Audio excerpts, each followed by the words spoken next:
Yo, what is going on, everyone? It is your boy Coozco, and I am bringing you another Destiny 2 build video here today, and the build of choice this time is a Arc Warlock build with the Fallen Sunstar. First of all, if you don't know what Fallen Sunstar does, ionic traces you create move faster and grant you additional ability energy. Nearby allies also gain ability energy when you collect an ionic trace. So this is great for group activities, and also this is just great for solo content, specifically for the ionic traces. These things move so much faster when you put this helmet on, and the amount of ability energy that you get is also greatly increased. So it is just all around a great exotic. Starting off with our abilities, of course we are running Healing Rift. Just because this is an arc build, we are going to need that healing. Other than the orbs of power that we are generating, this is going to be the only way of healing ourselves. So make sure that you put this on, and you will always have your rift, so you will always be able to have that healing and overshield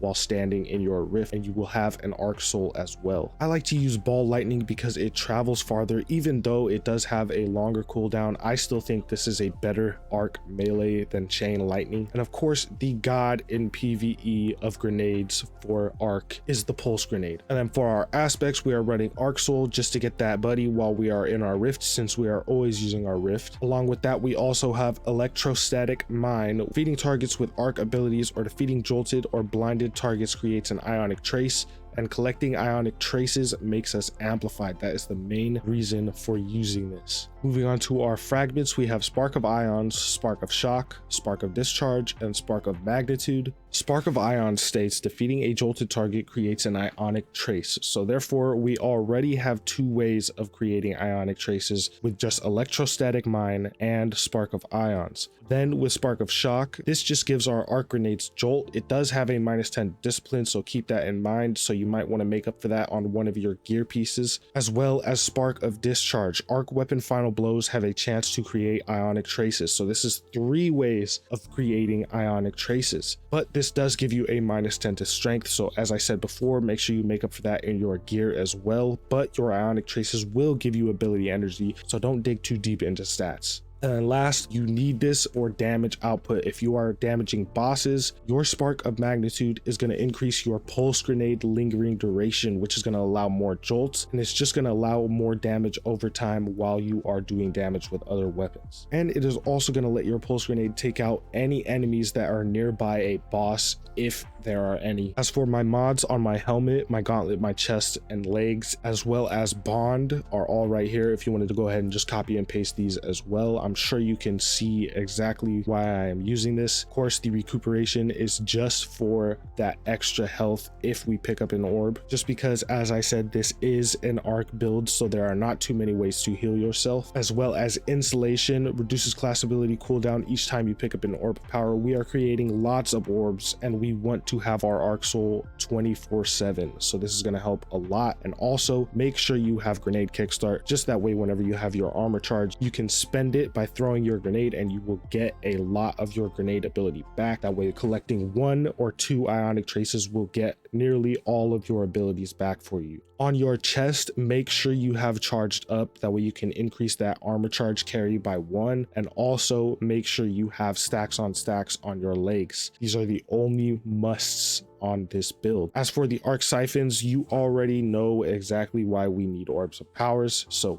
just double up on these. If you need special or heavy ammo, throw on a heavy ammo finder or a special ammo finder and you'll be fine. As for our bond, of course, we are just going to make more orbs. After using our class ability, we are always using our class ability. Your next weapon final blow spawns an orb of power. We will have no shortage of orbs. Healing will not be a problem. And last but not least, we have distribution and bomber, just for that grenade cooldown and all ability cooldowns when we are using our class ability. One of the weapons that I really wanted to go over on this build is obviously the Delicate Tomb. If you put the Delicate Tomb on this build and you have other ways of stunning, say a barrier or an unstoppable, and you are just running this for the hell of it, this is probably the funnest weapon to use with this build if you have it. The exotic intrinsic perk on this weapon states fires a wide horizontal spread when shot from the hip, which I will show exactly what that spread looks like, as well as the aim down sight spread. On top of that, final blows with this weapon have a chance to generate ionic traces. So you do not have to get multiple kills with this weapon to generate ionic traces. It is literally random. But what I did notice about this weapon is you are basically generating an ionic trace with damn near every kill. And it is even better when you have the delicate tomb perk active, the Tempest Cascade. Collecting an ionic trace overcharges this weapon's next shot, jolting targets on hit. This jolt basically acts as a volt shot. If you have any volt shot weapons, such as the sidearm that Zur was selling this weekend, then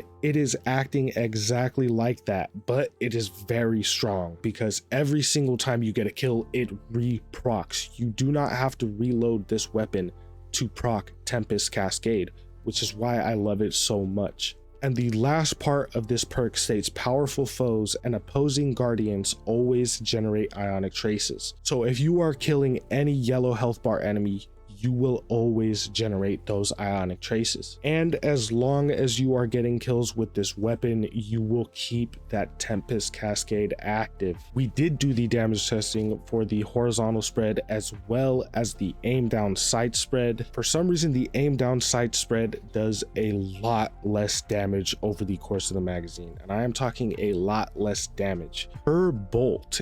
And keep in mind, this weapon shoots out 16 bolts every single time you hip fire or aim down sights. And per bolt, it is doing around 700, almost 800 less damage when you aim down sights, which adds up to almost 12,000. So if you just hip fire this weapon and you're standing closer to someone in a well or something, you will do just off of base weapon damage around 12,000 more damage. Instead of aiming down this weapon's sights, you have to hip fire this thing. It just does more damage. And I noticed that while I was playing, I just wanted to make sure that I wasn't crazy just because the hip fire spread looked cool or something. So I actually went into the lost sector and tested this, and yes, you do want to hip fire this weapon. Other weapons I did testing for that I had a lot of fun with were the Risk Runner and the Trinity Ghoul, as well as this Volt Shot sidearm. Of course, if you have an Ikelos SMG, it will be 10 times better than this. I just didn't have a Volt Shot sidearm yet, and it was helping me take care of the barriers and the lost sectors, so I was just having a great time with this. If you didn't get your hands on this, any Volt Shot weapon will do. And then the only heavy I pretty much used every single time I put this build on was the Hothead, just because it is a arc weapon, so you will generate ionic traces if you accidentally get a kill if you're shooting at something that is nearby smaller tier adds. And other than that, that is basically the whole build. If you guys enjoyed this video, be sure to leave a like, comment, and subscribe, as it really does help me out. And as always, before I get out of here, be sure to appreciate everything and everyone around you. I hope you all have a great day.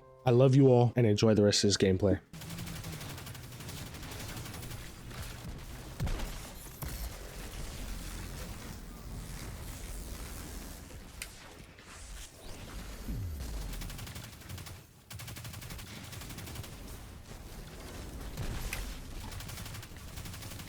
You gotta get one.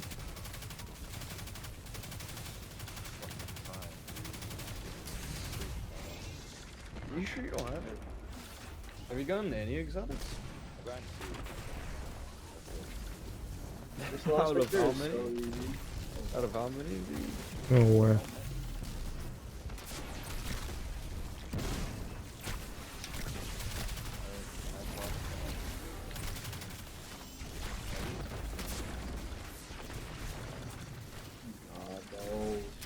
I'm playing a bit slower. I think this guy will fuck up if he plays slow.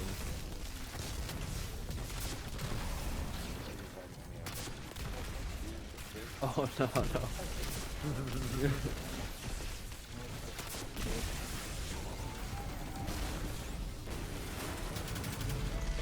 He's kind of just reacting.